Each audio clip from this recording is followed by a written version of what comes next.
안녕하세요. 김쌤의 너무 뻔한 영어입니다. 이번 강의는 바로 전 강의에 이어서 EBS 파이널 4회 작년도 겁니다. 올해 거는 이제 학생들이랑 다 풀어가지고 작년도 거 4회 41번에서 42번인데요. 바로 전 강의에서 제가 40번 요약문 강의를 했습니다.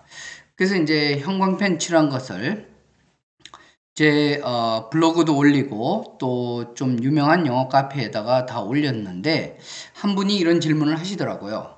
이런 형광펜으로 칠한 것은 결과적으로 다 읽고 난 다음에 중요한 부분을 고른 게 아니냐? 그렇지 않습니다.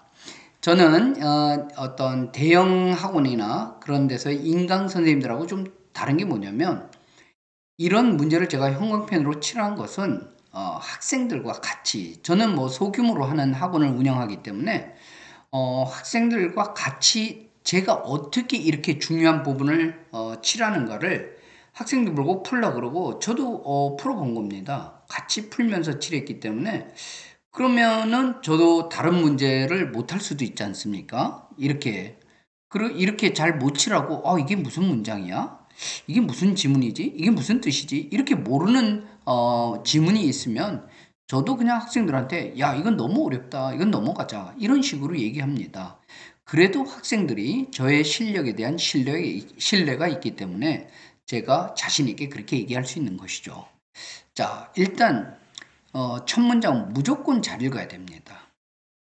볼까요?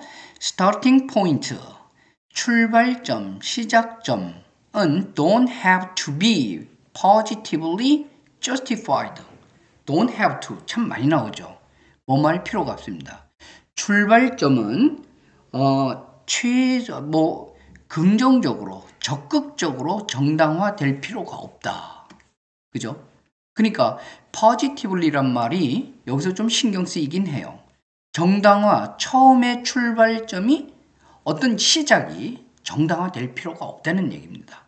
단서가 있죠? As long as they는 starting point이에요. 포인트가 여기 줄쳐야죠. 적어도 허용되는 겁니다. justify, 적어도 조금이라도 정당화된다면, 그죠? 처음서부터 이게 확실하게 정당화될 필요가 없다는 겁니다. 조금이라도 그런 조짐이 있다면, 그죠? 여기 at least 그렇다면 처음부터 그렇게 정당화될 필요가 없다. 제가 이렇게 해석하고요. EBS의 해설집을 보면 출발점이 최소한 허용적으로 정당화되는 한 적극적으로 해설지에는 positive를 적극적으로 했습니다. 적극적으로 정당화될 필요는 없다. 자, 이 첫 문장을 보고 이해하는 학생도 있지만 이게 무슨 말이야? 이런 학생들이 더 많았어요. 그래서 이거는 지금 주제문입니다. 첫 문장이. 그러면 확실한 주장을 한 것에 대한 다음에 뭐가 나와야 될까요? 논증을 해야겠죠. 그래서 이제 첫째 문장이 무슨 말인지 모르니까 여기에 바로 뭐가 나옵니까? For example 이런 말이 생략됐지만 to see 보자. 어떻게 이런 것은 앞에 사실입니다.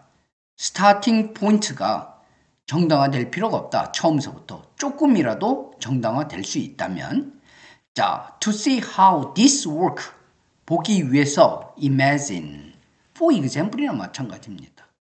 어떤 예를 들었을까요? You remember, 네가 기억하고 있어요. There was no lake. 예를 든 것이 자, no 부정어니까 줄쳐야 됩니다. 호수가 없었어요. 작년에. 그런데 while driving today, 오늘 운전하다가 you look into the valley를 봤는데 그 계곡을 from a distance에서. 근데 자, 여기 줄쳐야겠죠? seems to lake. 작년에는 분명히 없었어요. 근데 오늘 운전하다 보니까 호수가 생겼어요. 그러면 이게 바로 뭐가 되는 거죠? 스타팅 포인트가 되는 거예요. 호수를 있다는 것을 오늘 한 번 본 것이죠. 한 번 호수가 있다고 봤는데 정말 이게 호수가 있나? 내가 잘못 본 거 아닌가? 이렇게 생각할 수 있다는 거죠. 그래서 이제 여기 예를 쭉 드는데요. 자, 보겠습니다. nonetheless 이런 거 한번 찾아보세요. 저는 이만큼 읽고 이만큼은 건너뛰었어요. 그리고 여기 뭐가 있죠? permissible, justify가 한 번 더 나왔어요. 그래서 여러분은 당신은 permissible, justify 하는 겁니다. In believing there is a lake. 와, 호수가 있다. 미라즈, 내가 신기루가 아니라 호수가 있다는 것을 믿게 된 겁니다. 그럼에도 불구하고 you are not yet, 아직까지는 positively justify 하지 않았습니다. 그러면 이 다음 글은 어떻게 될까요? 어떻게 한번 호수가 있다고 생각한 스타팅 포인트가 어떻게 아직은 적극적으로 긍정적으로 호수가 있다고 정당화하지 못했어요. 그런데 어떻게 그게 정당화가 될까요? 그런 얘기를 쭉 설명하겠죠. 그래서 눈을 좀 건너뛰어 여기를 안 읽은 건 아닙니다. 그러다가 repeat 10 times 10번 정도 운전을 하면서 어떻게 됐어요? 아하, 이제 10번 정도 운전을 하면서 뭐가 된 겁니까? positively justify가 된 거죠.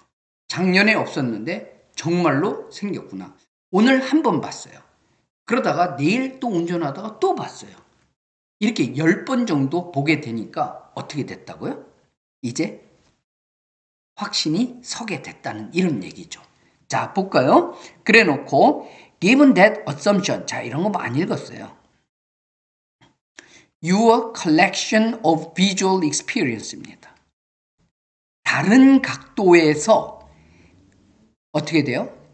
여러분이 본 경험의 집합체, 즉 여러 번 다른 각도에서 본 것이 네가 포지티블하게 justified 해주다는 거죠. 야, 호수가 있다. 그리고 여기가 진짜 중요합니다. The point is that 하고자 하는 요점은 각각의 visual perception이 alone would make you only permissible 했어요. 이게 뭐죠? 바로 첫 문장의 starting point입니다. 그러나 all of them together repeat 10 times랑 같이 맞물려 들어가죠? 네가 positively하게 justified 했다. 믿는 거예요. There is a lake가 있었다. 마지막에 결론을 냅니다. 이런 방식으로 lots of permissible justified belief 많은 허용할 수 있는 정당화된 믿음이 can together 함께 뭐를 만들어요? positive justification을 만들더라. 그렇죠? 그러니까 이 중간을 안 읽은 건 아니고 빨리빨리 읽었어요. 뭐 운전을 더 한다. 다른 각도에서 한다.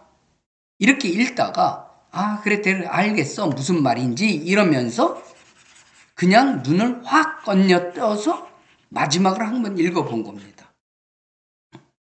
그 다음에 제가 다시 올라갔더니 이 내용이 바로 첫 번째 문장이 바로 이런 뜻이었구나.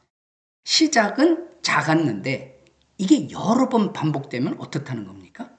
확증이 된다는 얘기죠. 그러니까 우리가 쇠뇌 같은 게 바로 그런 거예요. 처음에는 긴가민가 하다가 이게 뭐라고요? 중간에 있죠? repeat 10 times 또는요 뭐라 그랬어요? collection of visual experience 이런 부분들 다 일맥상통하는 겁니다. 그러면은 이런 것들이 can together 또는 lots of permissible justified beliefs 많은 처음에 허용되는 정당화된 믿음이 허용된다기보다도 조금 인정되는 겁니다. 있을 수 있겠구나. 라는 정당화된 믿음이 뭐를 만드는 거예요? 이제 마지막 포지티브한 justification을 만든다는 얘기입니다. 무슨 뜻인지 알겠죠? 그래서 처음부터 이렇게 중요한 거를 칠 수는 없어요. 그렇지만 여러분들이 많이 연습하고 특히 주제문장 또는 첫 문장이 주제문장입니다. 이 경우에는 주제문장을 잘 읽고 이것이 어떻게 전개되겠다? 주제문이잖아요. 그러면 논증을 할 거 아니에요. 어떤 식으로 논증을 할까? 그리고 어떻게 네가 아직도 positively justify가 안 됐느냐? 라면 그 다음에 어떻게, 왜 긍정적인 positive justification에 도달하는가? 이런 것을 서술할 거 아니에요. 그러니까 그런 거를 예측하면서 읽어 나가야 된다는 겁니다. 글의 전개가 어떻게 되는지. 그래서 이런 거는 주제문 논증이라고 할 수 있고요. 여러분들이 이런 긴 지문에 똘랑 문제가 두 개입니다. 제목하고 낱말이 잘못 쓰인 거. 이런 건데 이 긴 지문을 주어진 시간 내에 해석하면서 수능 문제를 푼다는 건 말이 안 되잖아요. 그래서 절대 해석하지 말고 중요한 문장을 고르려고 하는 그런 연습을 한번 해보세요. 저도 앞으로도 이런 강의 많이 올리겠습니다. 여러분들 연습하면 한 2달 정도 연습하다 보면 쉽게 중요한 거 고르는. 저는 사실 이 형광펜이 없이는 글을 읽기가 어려워요. 왜냐면 중요한 걸 쳐놔야지 모르면 다시 올라갈 거 아니에요. 그 부분을. 그래서 여러분들도 중요한 거 고르는 그런 연습을 계속 해보길 바랍니다. 구독과 좋아요. 이제 제가 조금 있으면 구독자가 800명이 됩니다. 두 분만 더 구독해 주시고 그러면 800명이 되고 아무튼 빠른 시간 내에 1000명이 돼서 제가 좀 더 색다른 이벤트를 생각하고 있어요. 무엇을 할까? 구독자 1000명이 되면 기념으로 뭘 할까? 이렇게 생각하는데 여러분 많이 도와주시고 좋아요도 해주시고 또 댓글 남겨주십시오.